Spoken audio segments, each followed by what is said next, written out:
নমস্কার, আশা করি আপনারা সবাই ভালো আছেন। আমার এই ভিডিও যেখান থেকে দেখছেন সবাইকে নমস্কার জানাচ্ছি। শুরু করছি তুলা লগ্নের ডিসেম্বর মাসটা কেমন যাবে। এবার তুলা লগ্ন নিয়ে কথা বলতে গেলে প্রথমেই রাজ্যকারক এবং নির্দোষ রাজ্যকারক শনিকে টানতে হবে। শনি হলেন চতুর্থপতি এবং পঞ্চমপতি। উনি বর্তমানে পঞ্চমে অর্থাৎ কুম্ভে অবস্থান করছেন। একটা অসাধারণ কম্বিনেশন। প্রথম কথা, চতুর্থপতি পঞ্চমে, বিদ্যাস্থানে নিজের মেধার প্রকাশ। এবং দেখুন ওখান থেকে রবির ঘরে দৃষ্টি পড়ছে, একাদশের প্রাপ্তি, কোনো গভর্নমেন্টাল স্বীকৃতি পেতে পারেন। রবি হচ্ছে সরকার দেখে, খুবই ভালো আর কি। কোনো ক্রিয়েটিভ বিদ্যা, কোনো ম্যানুফ্যাকচারিং বিদ্যা, সেটাও স্টাডি করতে পারেন। এই ব্যাপারগুলো আসছে। এবং দেখুন পঞ্চম স্থান থেকে দৃষ্টি পড়ে যাচ্ছে সপ্তমে, মেষে। বিদ্যার জন্য কোথাও গমনাগমন করতে পারেন বা কোথাও পড়াশোনার জন্য দূরে কোথাও যাত্রা করতে পারেন, এই ব্যাপারটাও আসছে। সুতরাং খুব ভালো। এবারে পঞ্চমপতি পঞ্চমে, বুদ্ধিবৃত্তির ব্যাপারে ইন্ডিপেন্ডেন্ট হওয়া, মানে কারো কাছ থেকে বুদ্ধি আমি নেব না, নিজের বুদ্ধিতে চলবো, এই ব্যাপারটা এরকম আসছে। ইন্ডিপেন্ডেন্ট হওয়া এবং ওখান থেকে দেখুন সেই একাদশী দৃষ্টি পড়ছে, গেইন করা, প্রাপ্তি। এবার দেখুন পঞ্চমপতি সপ্তমে দৃষ্টি পড়ছে মেষে, কারোর সঙ্গে ভালোবাসার সম্পর্ক গড়ে উঠতে পারে। পঞ্চম স্থান থেকে দেবভক্তি দেখে, ঈশ্বর ভক্তির জন্য কোথাও যাত্রা করতে পারেন উচ্চ স্থানে। বিজনেস খুব ভালো হবে, বিজনেসে আপনার স্ট্যান্ডার্ড বাড়বে এবং কোনো ম্যানুফ্যাকচারিং বিজনেস বা ক্রিয়েটিভ বিজনেস খুব ভালো হবে। সুতরাং শনির অবস্থান এবং ফলাফল খুব ভালো। এবারে আমাদের আলোচ্য বিষয় বৃহস্পতি। বৃহস্পতি হলেন তৃতীয়পতি এবং ষষ্ঠপতি। উনি বর্তমানে অষ্টমে অবস্থান করছেন এবং রোহিণী নক্ষত্রে অর্থাৎ কর্মপতি চন্দ্রের নক্ষত্রে। তাহলে কি হতে পারে? প্রথম কথা, তৃতীয়পতি অষ্টমে, কর্ম সংক্রান্ত ব্যাপারে কোনো কন্ট্যাক্ট বা কানেকশন, সেই ব্যাপার নিয়ে কোনো টেনশান হতে পারে। হাতে চোট আঘাত লাগতে পারে, সাবধানে থাকবেন। ছোট ভাই বোনের সঙ্গে সম্পর্ক খারাপ হতে পারে। ষষ্ঠপতি অষ্টম, এটা একটা বিপরীত রাজযোগ।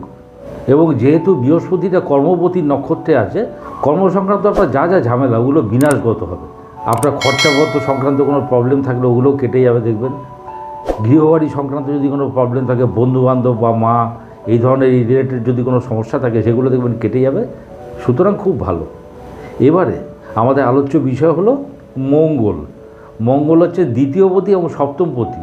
উনি বর্তমানে দশমে অবস্থান করছেন, অর্থাৎ কর্কটে, এবং সারা মাসটাই কর্কটে থাকবেন। দ্বিতীয়পতি দশমে, কথা বলার বিদ্যা, কথা বলার কর্ম। দেখুন ওখান থেকে বিদ্যাস্থানে দৃষ্টি পড়ছে, এই ব্যাপারটা আসছে। কোনো প্রোডাক্ট নিয়ে ডিটেলিং করা, কোনো প্রোডাক্ট নিয়ে কথা বলা, এই ব্যাপারগুলো আর কি, যাদের খুব কথা বলতে হয়। সেকেন্ড লর্ড 10th থেকে 4th দৃষ্টি পড়ছে, প্রফেশনাল কোনো স্টাডির সুযোগ পেতে পারেন, কর্মসংক্রান্ত কোনো বিদ্যা। আর যেটাকে বলে বিদ্যাজনিত যশ, 4th আর 10th একটা কম্বিনেশন হয়ে যাচ্ছে, পরীক্ষা কেউ দিলে ভালো রেজাল্ট করবেন। 7th লর্ড 10th, কর্মসংক্রান্ত ব্যাপারে দূরে কোথাও যাত্রা করতে পারেন। যারা সেলস, মার্কেটিং এই টাইপের জব করেন, যারা ট্যুর অ্যান্ড ট্রাভেলের জব করেন, তাদের পক্ষে খুব ভালো। কর্মস্থানে কোনো প্রমোশনাল অ্যাক্টিভিটিস হতে পারে, কারণ সপ্তমটা হলো দশমের দশম, কর্মে কোনো স্পেসিফিকেশনের জায়গা। সুতরাং খুব ভালো মঙ্গলের অবস্থান। এবারে আমাদের আলোচ্য বিষয় হলো রবি। রবি হলেন একাদশপতি। উনি বর্তমানে বৃশ্চিকে অবস্থান করছেন দ্বিতীয় স্থানে এবং 15 ডিসেম্বর পর্যন্ত বৃশ্চিকে থাকবেন। তাহলে একাদশপতি দ্বিতীয় মানে কি, অ্যাসেট গেইন করা। এবং দেখুন ওখান থেকে দৃষ্টি পড়ছে অষ্টম স্থানে, কোনো ইন্স্যুরেন্স ক্লেম পেতে পারেন। অষ্টমটা হচ্ছে ড্যামেজের জায়গা।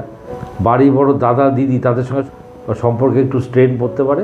আফটার 15 ডিসেম্বর রবিটা চলে যাচ্ছে ধনুতে, অর্থাৎ তৃতীয় স্থানে। তাহলে একাদশপতি তৃতীয়, নিজের উদ্যমের মধ্যে দিয়ে প্রাপ্তিযোগ। দেখুন ওখান থেকে নবমে দৃষ্টি পড়ছে, নিজের উদ্যমের মধ্যে দিয়ে ভাগ্যোদয় এবং প্রাপ্তিযোগ, কোনো কমিউনিকেশান, কন্ট্যাক্ট বা কোনো গুরুস্থানীয় লোকের সঙ্গে সংযোগ এবং সেখান থেকে প্রাপ্তিযোগ। এটা খুব ভালো। আপনার টার্গেট আপনি রিচ করতে পারবেন, কোনো সরকারি স্বীকৃতি পেতে পারেন, এটার যোগাযোগ আছে। এবারে আমাদের আলোচ্য বিষয় হলো বুধ। নবমপতি এবং দ্বাদশপতি, উনি বর্তমানে বৃশ্চিকে অবস্থান করছেন এবং সারা মাসটাই বৃশ্চিকে থাকবেন। তাহলে নবমপতি দ্বিতীয়, ডাক্তার বা কোনো গুরুস্থানীয় লোকের সঙ্গে কথা বলা। দেখুন অষ্টমে দৃষ্টি, কোনো রোগ ভোগ কিংবা কোনো কাউন্সিলিংয়ের সাহায্য নিতে পারেন কোনো প্রবলেমে। মুখমণ্ডলে কোনো পীড়া, স্পেশালি দাঁত, এই নিয়ে সতর্ক থাকবেন। আর দ্বাদশপতি দ্বিতীয়, আপনার কোনো অ্যাসেট, আপনার স্টোরেজ, সঞ্চয়, এটা খরচা হয়ে যেতে পারে। কোনো টেনশানে পড়ে কিংবা রোগ ভোগে পড়ে খরচা হতে পারে। এবারে আমাদের আলোচ্য বিষয় হলো শুক্র, লগ্নপতি এবং অষ্টমপতি।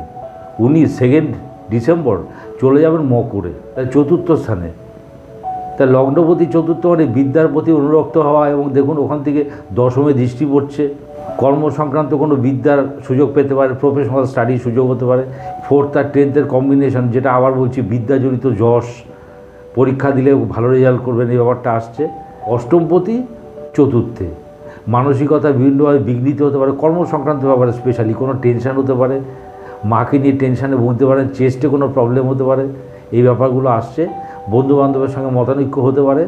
ওভারঅল তুলা লগ্নের রাজ্যকারক শনি অসাধারণ জায়গায় রয়েছেন। সুতরাং ডিসেম্বর মাসটা তুলা লগ্নের পক্ষে ভালো যাওয়া উচিত। ভিডিওটি ভালো লাগলে লাইক, শেয়ার, সাবস্ক্রাইব করুন। সবাই ভালো থাকবেন। নমস্কার।